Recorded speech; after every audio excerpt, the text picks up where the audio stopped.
그리스도인이라면 당연히 가져야 할 믿음이 있습니다. 어떤 믿음이겠습니까? 하나님이 세상을 창조하셨다고 하는 전능하신 하나님을 믿는 믿음일 것이고요. 예수 그리스도께서 우리를 구원해 주셨다고 하는 이 믿음일 것이고요.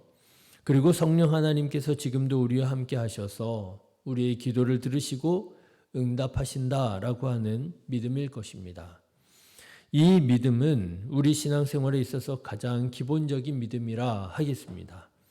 이 믿음이 분명하시기를 주님의 이름으로 축원합니다. 자, 그런데 여러분, 이런 기본적인 믿음에 전제가 되는 믿음이 있다 하는 것을 아십니까? 이런 믿음, 기본적인 믿음에 전제가 되는 믿음이 있더라고요. 그 전제가 되는 믿음이 뭐냐? 그것은 바로 이 세상에서의 삶이 전부가 아니라 영원하신 하나님의 나라의 삶, 영생이 있다라고 하는 믿음입니다. 여러분 한번 생각해 보십시오.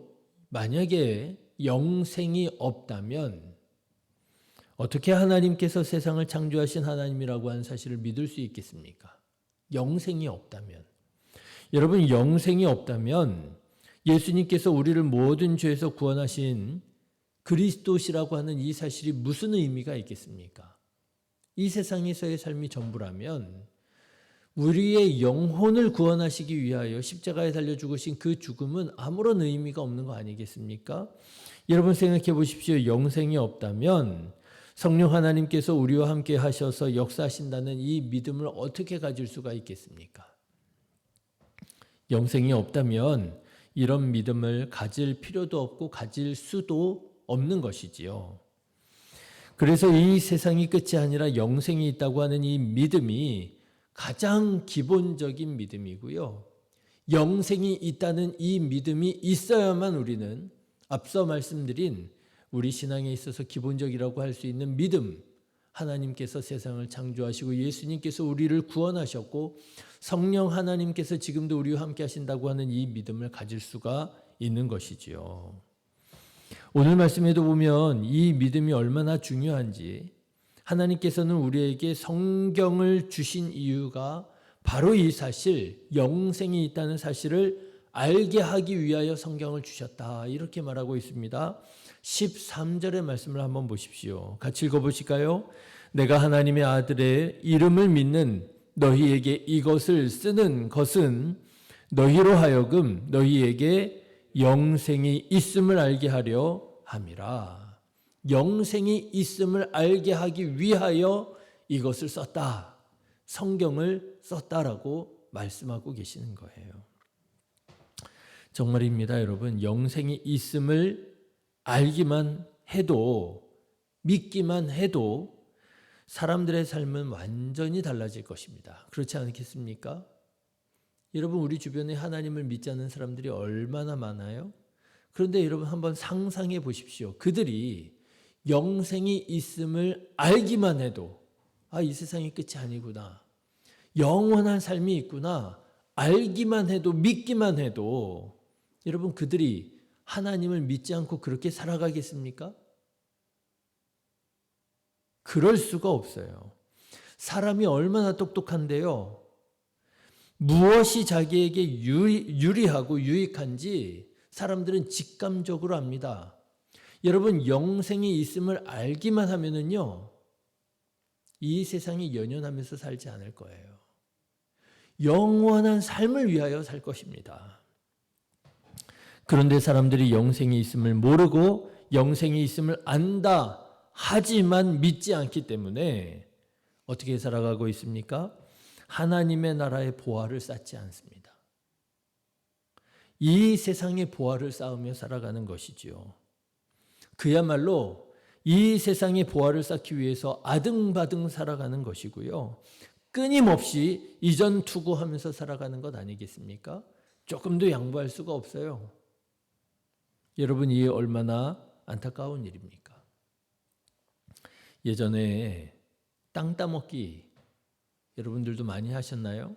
땅 따먹기 했습니다. 땅과 돌멩이만 있으면 어디서든지 할 수 있는 놀이였잖아요. 요즘 아이들은요, 정말 뭐가 없으면 놀 줄을 모르는 것 같아요. 핸드폰이 없으면 놀 줄을 모르고요. 핸드폰 주지 않으면 심심해. 저희 아들도 얼마나 심심하다고 그러는지. 그런데요, 옛날에 생각해 보면 정말 아무것도 없어도 잘 놀았던 것 같아요. 아무 데나 가서 그냥 땅이 있고 돌멩이만 있으면 땅 따먹기 몇 시간씩 할 수 있었잖아요. 여러분, 돌멩이를 튀기면서 열심히 땅을 따먹습니다. 한 번, 두 번, 세 번 해가지고 딱 내 영토에 들어오면 내 땅이 되는 거예요. 땅이 넓어지면 마음이 어떻습니까? 부자가 된 것 같지요. 더군다나 상대방 이제 팀이 있잖아요. 우리 팀이 있고 상대방 팀이 있는데 상대방 팀보다 내 땅이 더 넓어지는 것 같으면 기분이 얼마나 좋아요? 그런데 해가 질 무렵이 되어서 이제 어머니가 부르시잖아요. 영지야, 저녁 먹어라. 저희 집은 뭐 이제 그럴 만한 분위기는 아니었지만 대략 그렇다고 한다면 몇 시간 동안 열심히 땅 따먹은 거 그냥 그대로 내려놓고 집으로 들어가야 되는 거 아닙니까? 그러면 여러분, 그 땅이 누구의 땅이 되겠습니까? 내가 열심히 수고해서 따놓은 땅이지만 내 땅이 아니잖아요. 그 땅 다시 돌아가는 거 아니겠습니까? 여러분, 그런 것과 마찬가지 아니겠습니까? 우리가 지금 열심히 살아가고 있습니다. 열심히 살아가고 있습니다.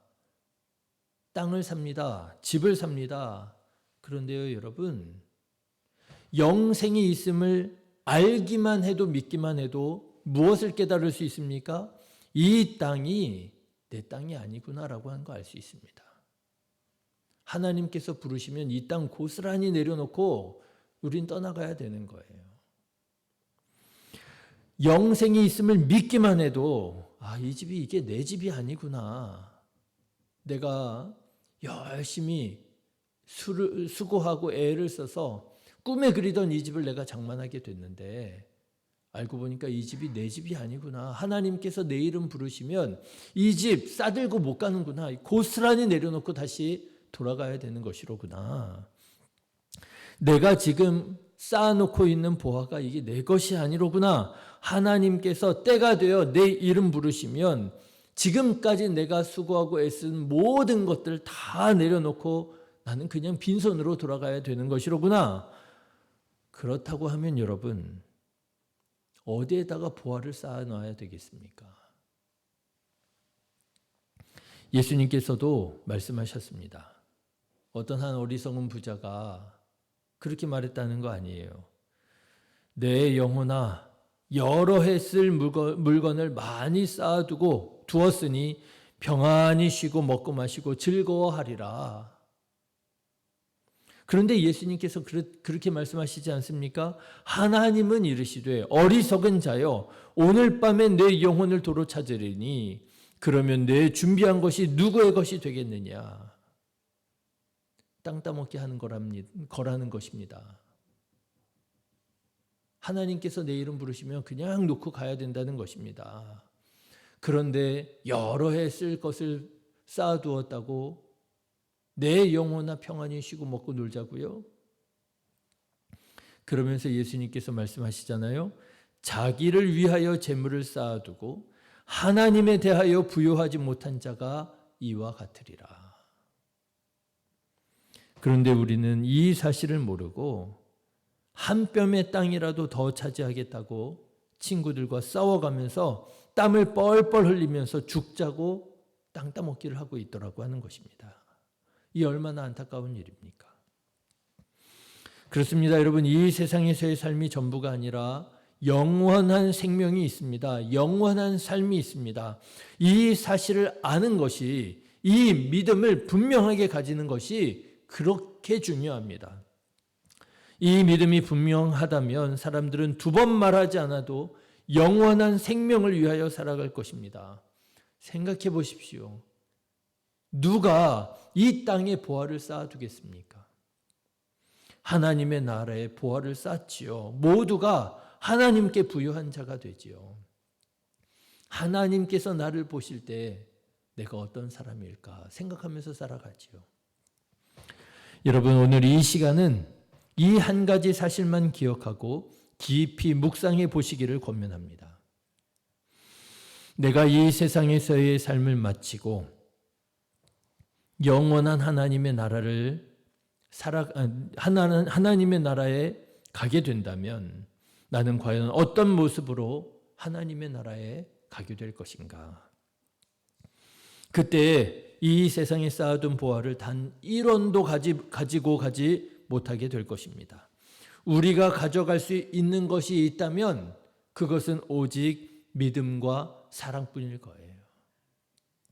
사랑하는 신의 교회 성도 여러분, 믿음으로 사셔서 사랑으로 사셔서 하나님의 나라에서 부요한 자로, 하나님께 부요한 자로 영생을 누리며 살아가는 저와 여러분 되시기를 주님의 이름으로 축원합니다.